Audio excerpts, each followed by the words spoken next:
The reason that goals are not very powerful is because goals are short term. Goals have an endpoint, but systems are perpetual. They last forever.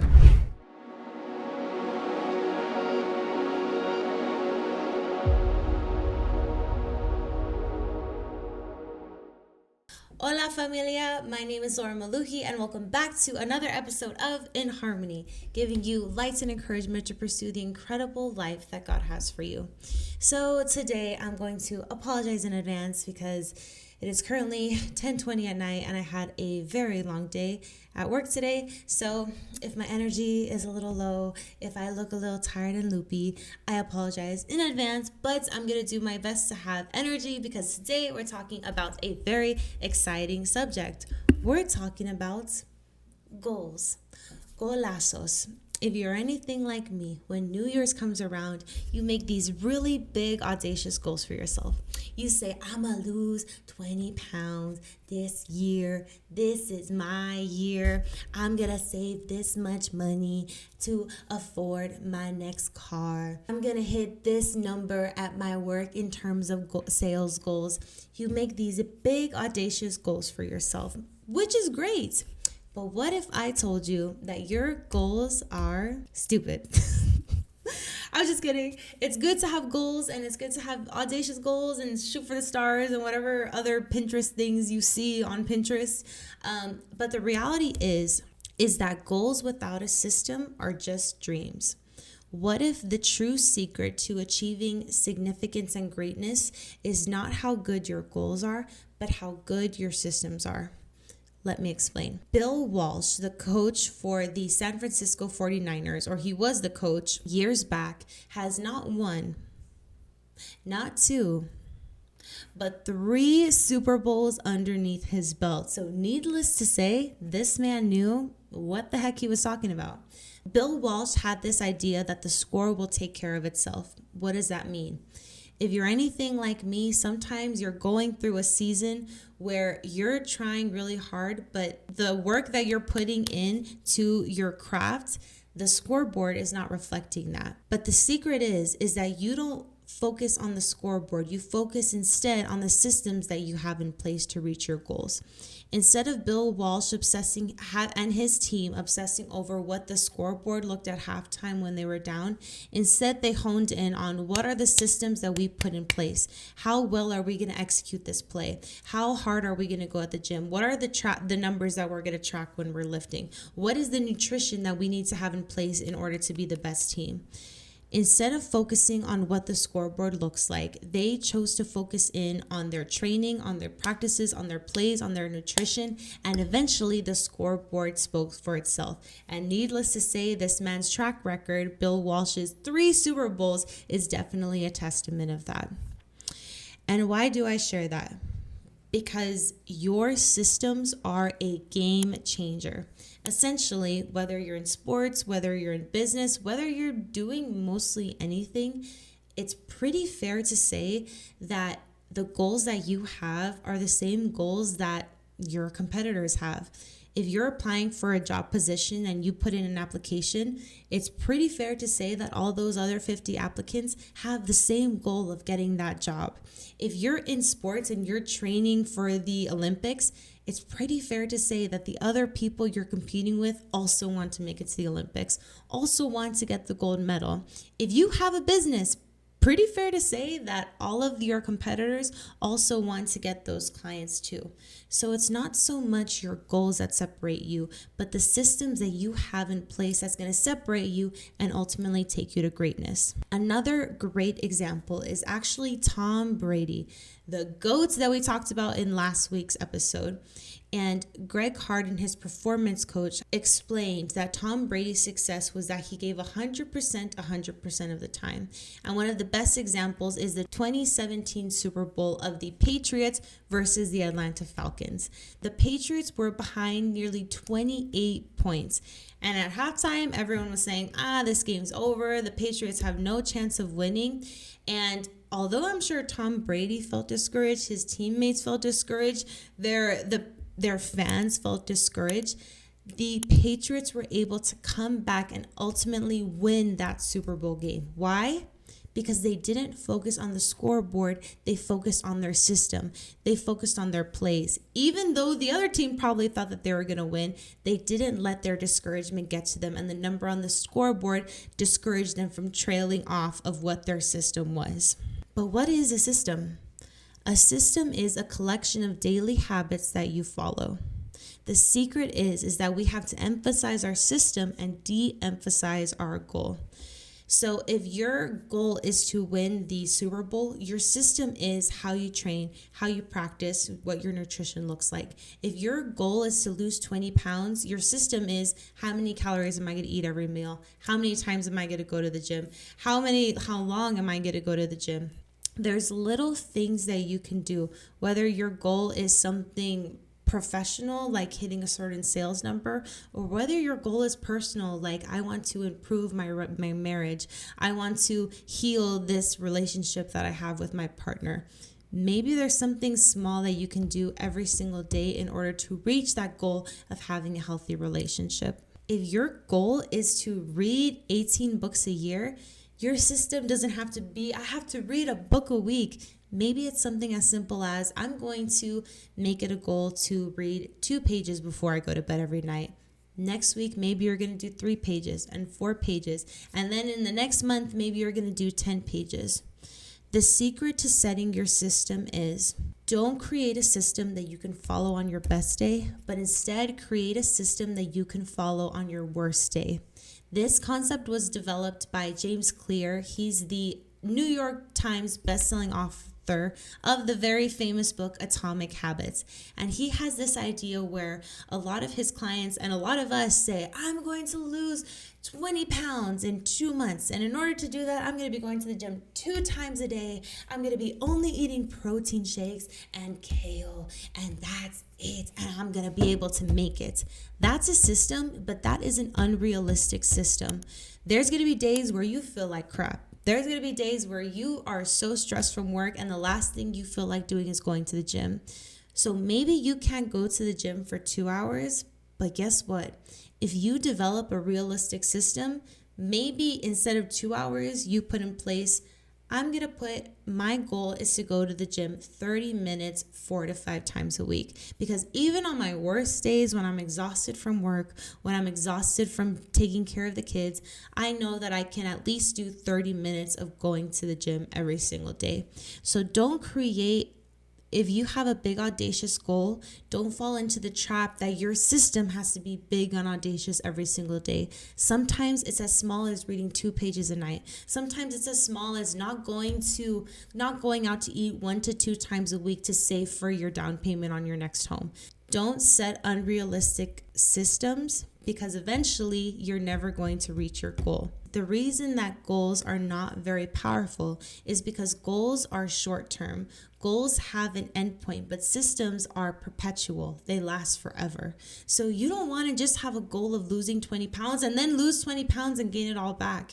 You want to develop these realistic habits, this realistic system where once you lose 20 pounds, you can maintain it, you can sustain it and get to a healthy weight. Once you have a good marriage, you can maintain it and sustain it and keep having a healthy relationship. Once you go into a habit of developing good financial literacy, you can keep on using those habits that you've built and not just let them go to waste.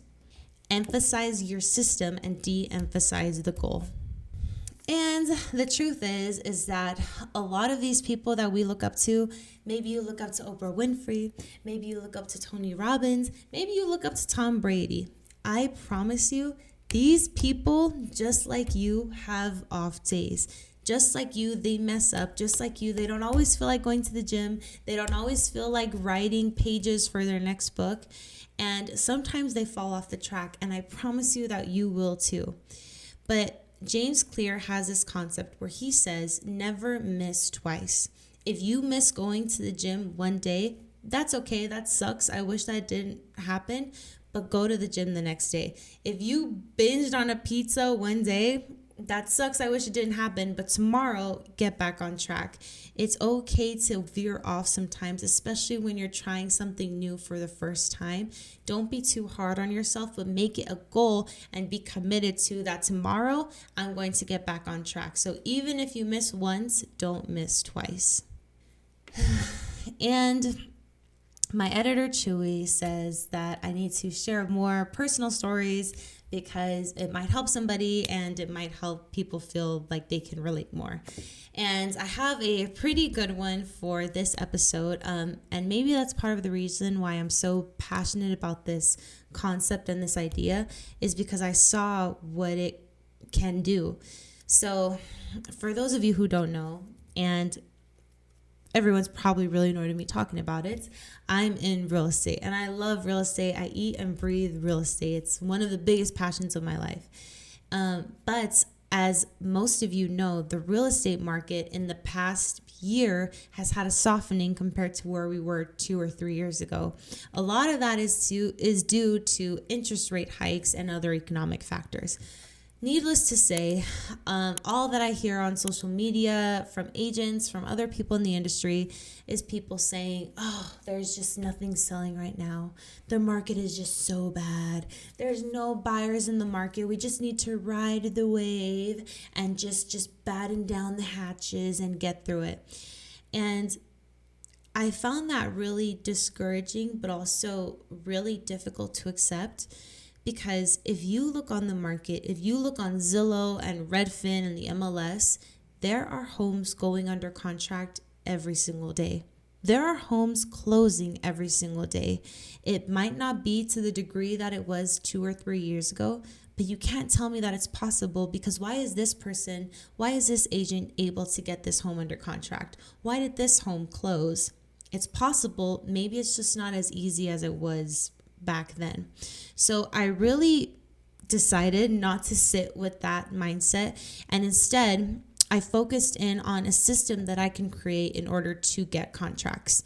And I was going through a difficult season in that I hadn't brought a contract in 2 months, and I was getting really nervous. I started to doubt myself and my skills and my ability, and so instead I chose not to focus on what everybody else was said. I chose not to focus on how the market looked and the scoreboard, but instead I focused in on what are the systems that I can hone in on, what are the systems that I can develop that's going to differentiate me from my competition, that are going to attract, even if there's only a small handful of buyers, what are the systems I can put in place to attract those buyers versus them going somewhere else. So I sat down and I put together a Google sheet and I put, okay, if my goal is to have 2 contracts this month, I need to have 3 open houses a week. I need to have 5 to 6 appointments a week. I need to do 20 to 30 follow-ups a week. Okay, that means that I have to do 3 to 4 follow-ups a day. And I really broke it down. And even though it was tedious, I would write down, okay, followed up with this person, had an open house here, had this appointment. There were times where I got stood up. There were times, most of the time, people don't respond to you. And if I'm honest, for the first month and a half, really nothing was happening. I was super discouraged, but I took Tom Brady and Bill Walsh's ideology that I didn't focus on the scoreboard and I didn't let the scoreboard deter me from what my vision was. And sure enough, after about 2 months, we had 4 contracts signed in 2 weeks. And that's not because I'm super smart. It's not because I had some super secret sales secret that I unleashed. It's because I was diligent over my system. I was committed to it. I made it realistic that even on my worst days where I got stood up, where I felt discouraged, where I felt like crap, where I was exhausted, I was still able to follow. I could still follow up with 3 to 4 people today. I can still schedule 1 appointment today. And the most beautiful thing about this story and what it taught me was one of the biggest, I would say, stressors for me at this time was that we have a home sitting that I need to sell. And I would pray to God. I said, you know what, God, I can't do this. I'm doing my best and I just obviously can't. I need you and I need your help. Please help me. And God wants you not complain about where you're at, but make the most about what you have. If you feel like you live in a city where there's not a lot of opportunities, Instead of hearing what people say, oh my gosh, there's no more good men out there. I hear that all the time. There's no good men in El Paso. There's no opportunities in El Paso. I promise you, wherever you are, there are opportunities. It just depends on where you're willing to look. There's always going to be people that says the market's bad, this business would never work, there's no good men, there's no good woman, all of the good ones are gone. But you have to choose not to focus in on the scoreboard. You have to focus in on your system. Okay, even though the market isn't going to look too hot, I'm going to focus in on these leads that I did get and give them my 100%. Even though my bank account is not looking too cute, I'm going to still focus on my system of only going out 1 to 2 times a week instead of 5 times a week and using that money to save for the down payment on my next home. Focus in on your system and the scoreboard will take care of itself. In Philippians chapter 4, verse 6 through 7, it says, "Be anxious for nothing, but in everything by prayer and supplication with thanksgiving, let your requests be made known to God. And the peace of God, which surpasses all understanding, will guard your hearts and minds through Jesus Christ." God doesn't say to be anxious for some things. He doesn't say to be anxious only for professional things or when they're not so serious. He says to be anxious for nothing because you don't have to have the answer and he doesn't expect you to. What he does expect you to is to be diligent and faithful over the resources that you have. You don't go into your next position. You grow into your next position. You grow into the next level. Instead of focusing on the goal, don't emphasize your goal so much because it's a fallacy and people are going to want you to, and everybody has the same goal as you. Instead, focus and emphasize on your system, how you can differentiate yourself and how you can be faithful over the little that you have, and God will bring the increase. So in conclusion, you don't rise to the level of your goals. You fall to the level of your systems. How good are your systems? Because the reality is that most people have the exact same goals that you do. Your goals don't differentiate you. But how are your systems compared to theirs? Without the right systems, your big, audacious, super fancy New Year's goal is just a dream. So 3 calls to action this week. The first one is to identify the smallest system that you can set in your personal life, whether that's improving your marriage, improving your friendships. What's a system that you can implement today in your personal life that is going to get you to where you want to go in your personal goals? What is the smallest system that you can set into place in your professional life?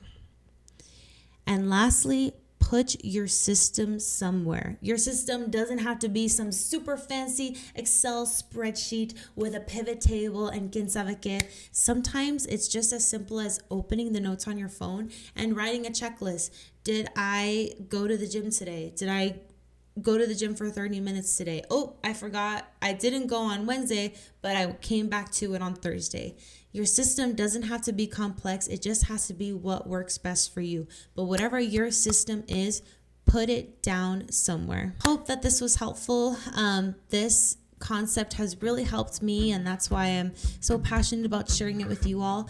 I do recommend that if you all are able to, that you watch James Clear's masterclass. That's what this episode was based off of, and he goes more into detail about how you can emphasize your system over emphasizing your goals. And yeah, that's it. I'm gonna go to bed because I'm exhausted, but whatever time of day that you guys are watching this, I hope that you have an amazing day, an amazing week, and send you love and blessings. Until next time, thank you for watching.